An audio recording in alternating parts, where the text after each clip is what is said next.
I've talked to a lot of people about their own ancestral healing journeys, Okay. and the question that always comes up is, if we're looking at, say, illnesses or behavior patterns that don't serve us well, etc., if we're looking back at our flesh and blood ancestors and are seeing, okay, well, this person had this thing happen so many years ago, generations back, and now I'm sort of reliving that pattern.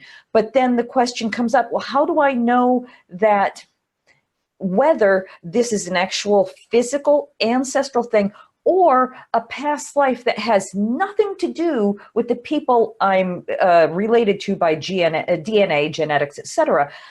Is there a way to even tell the difference? Oh, that's a great question. I love that.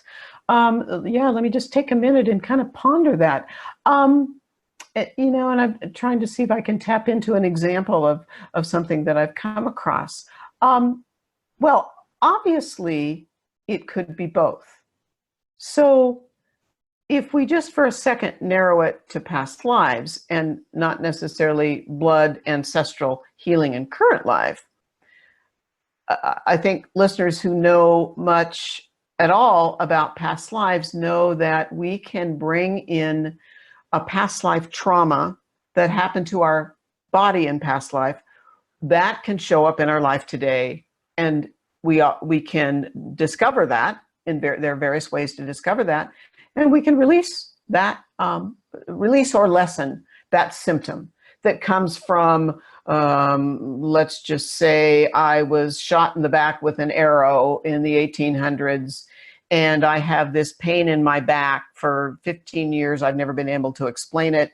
I discover the past life then. I discover I was shot in the back with an arrow. And often the symptom either goes away completely or it lessens.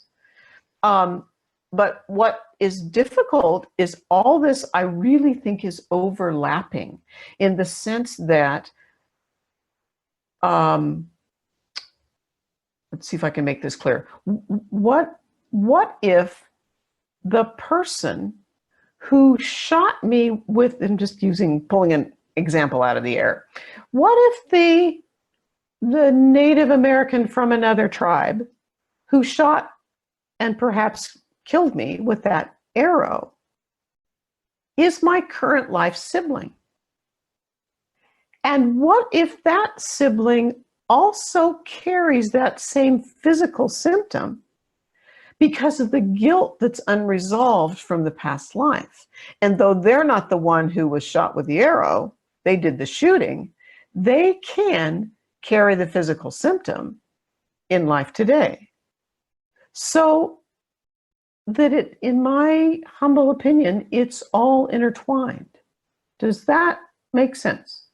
It really does, because, again, with all the research that I've been doing, I've been hearing from so many teachers and researchers in this, is that it's both and. It doesn't have to be just past lives or just genetics. It doesn't always, but it can overlap. So I really appreciate your explaining how that might work. So I'm wondering now, because the thing I love about your work is you telling stories about what you've learned from the people you've worked with. So how about sharing some stories with us? Yeah, okay, good. So let me, it's like, it's interesting when we're talking, my own stories come forward in my mind almost more easily than other stories. Let me share one story briefly, and then let me see if something else pops into my brain. This is more, and I think this is important perspective for people too, because I don't want the listener to just focus on trauma. Because, and I say that, yes, of course, we have ancestral healing, just bloodline, forget past lives for a minute. We have that, we're carrying the symptom of great-grandfather because he was asphyxiated, and we're carrying that symptom, or something similar, past lives.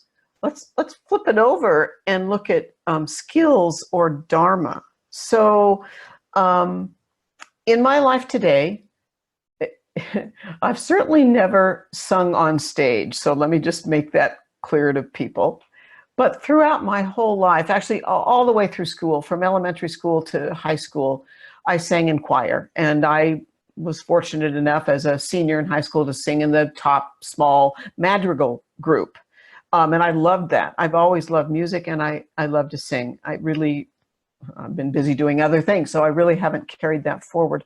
But I love music, and, you know, like a lot of people, I sing in the car and I sing in the shower and do all that. So here's how it ties to both my bloodline as well as my past life, what you might call bloodline. In my current life, I have family members. Some who actually, I have a family member that went to Juilliard, and I never knew this family member well, but I have, yeah, it's interesting as we're talking, then I'm reminded of things that I might forget to mention. Also in my bloodline, and everybody now has discovered I was raised in a Jewish family, I have 2 great-grandfathers, obviously different sides of my family, who were trained as cantors. So most people probably know in temples and synagogues, there is a rabbi, one or more, and then there's the musical leader who's usually very well educated and schooled and almost trained as much as a rabbi, that we call a cantor, a C-A-N-T-O-R. And so I have that in my bloodline, that capable singing voice. My mother also had a beautiful singing voice. But in my past lives, I know about 2 past lives. I have a past life as an opera singer, as a capable opera singer in the last 100 years. I also know that over 2,000 years ago, I had a past life where that was tied to the music that went on in what today is Israel, in what was known as the temple, the music that went on in the temple. I was tied to a family that had a direct connection to the music in the old temple. So, you know, that's Dharma. Though that's skills we bring with us. If somebody did want to explore doing past life regression with regard to ancestral healing work, can you give sort of an outline of what a session like that would be like, what they could expect? Yeah, that's great. Well, let me say this might help. Let me just say I guide 2 types of regression. I guide just what it says. I call it past life soul regression because it's soul level work of healing karma and bringing forward dharma. So I guide past life regression, which means come to the session. I actually do guide past life regression remotely. So that's option 2. We do some interview time. Then I guide the client into relaxation.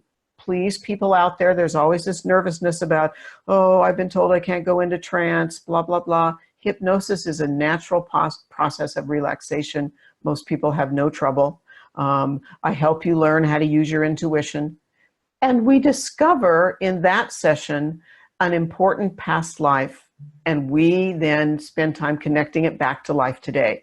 What does it have to do with life today? I'll also just say that I don't choose the past life that comes forward. The client can put out intentions of what they hope to discover. I fully believe that the client's soul self or their higher self and their guides choose the past life. Then I'll just say briefly, I guide a longer type of regression that I only guide in person that's called Between Lives Soul Regression. It is what I just described, and then it goes further. At the end of the past life, we follow that client's soul journey into the spiritual realm. We work at the client's level of higher self to understand who are they as a soul, how do they plan their current life, who are members of their soul pod. We can ask questions to spiritual guides. That's where we could ask questions of, so this symptom I have, is it tied to my great-grandfather who was, you know, accidentally choked or whatever that might be? Does it tie to past life? Does it tie to both? And so that's a longer regression where we also work at the soul level. Okay, great. So then the second version is if you're doing specifically ancestral healing work, that would be the way to go as opposed to a past life regression. Correct. And sometimes people do both simply because it gives them more material to work with and more past life information. And then it helps them tie that into current life and ancestral healing. Okay, great. Okay. Well, looking at the clock, we're not quite out of time yet, so I want to make sure that we are covering everything. Is there anything that I haven't asked you about that you want to make sure that we talk about today? What comes to my mind when you ask that, Lisa, is people having problematic relationships, because I think that, we can all be, nicey and not exactly airy-fairy, but make it all look lovely where, oh, those souls that I've known before are those souls that I just feel so connected to and so close with, and we resonate so easily. Mm-hmm. I want people to think about in addition, to think about souls / people, meaning people in your current life, incarnate souls, where you've struggled. It might be a family relationship where you struggled and maybe you had to pull away. A romantic relationship where you really felt connected to this person. Maybe you married, or maybe it was a long-term relationship, even whether there was marriage or not. But ultimately, it just didn't work. Mm-hmm. There are times, and I'm not saying, well, I'm not wanting to condone for everybody, leave and end that complicated romantic relationship. But at times, that is how you clean up the karma, where you come into body, you connect with that person, maybe you have children with that person, or maybe it's even just a really, really close friend, and you have a 12-year friendship. And then suddenly it isn't working for you anymore. And there are times when the only way to clean up the karma is to step away from the relationship. And my sense would be, at times when you're stepping away from a relationship, you are very likely also doing some ancestral healing by stepping away. So, it's impossible from a broad-based standpoint to say, stay or go, but sometimes leaving is crucial in order for your own soul evolution and potentially for the evolution of that other person. Right. That makes so much sense. Well, gosh, thank you so much, Linda, for adding a new facet to this really complex conversation about ancestral healing. The past life question has been a big one, and I so appreciate you're adding your expertise. This has just been a fascinating conversation. Thank you. You are so welcome. Thank you for what you're doing. It's a wonderful and important topic. So thank you. It's my pleasure to share this with you.